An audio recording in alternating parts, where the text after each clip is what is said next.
So I've got a few questions past few days about how to compress Honda shock springs to add spacers or rebuild the shock or whatever. I posted a video on this a while ago. I don't know where it went.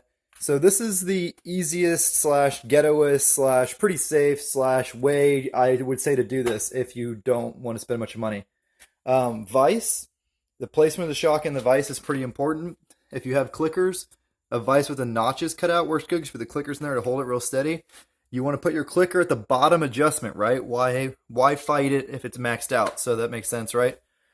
These kind of compressors don't really work for Honda springs. There's no room in here.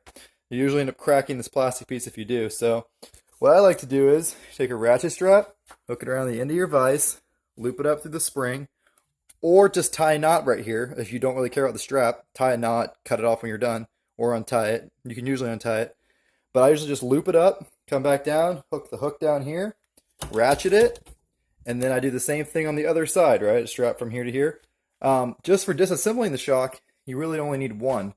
I don't know how you need both hands to get the keeper off. So it's kind of hard to video this. I don't have the head strap, but there's a rubber bump stop in here. You take a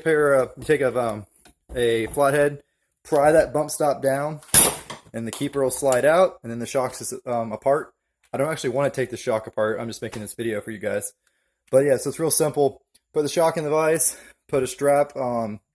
If you're going to put a big spacer, you definitely need to strap on both sides, right? Because it's going to pull it over. But just to get the keeper out, you can do it with just one strap. So 2 straps is safer anyway. So yeah, let's say 2 straps. 2 straps, either tie a knot with the strap or loop it back to something like a pulley. Ratchet it down, pull off your pry down your rubber bump stop. Should be able to see it if this will focus. I don't have the camera on, but there's a rubber bump stop in there. Pry down the rubber bump stop, pull the keeper out, and then loosen up your ratchet straps. Put your spacer at the bottom usually. Put the spring back on, ratchet it down, put your keeper back in. Good to go. Pretty simple. Another way to do it, which I don't have set up right now, is you can get 2 bearing splitters and clamp 1 bearing splitter on here, 1 bearing splitter on here. 2 long pieces of all thread between the holes in the corners of the bearing splitters, and you can tighten it down. That's a pretty legit way to do it. But you got to buy bearing splitters and all thread. And honestly, this works just as good and is about as fast. So this is how I usually do them because it's convenient. There you go.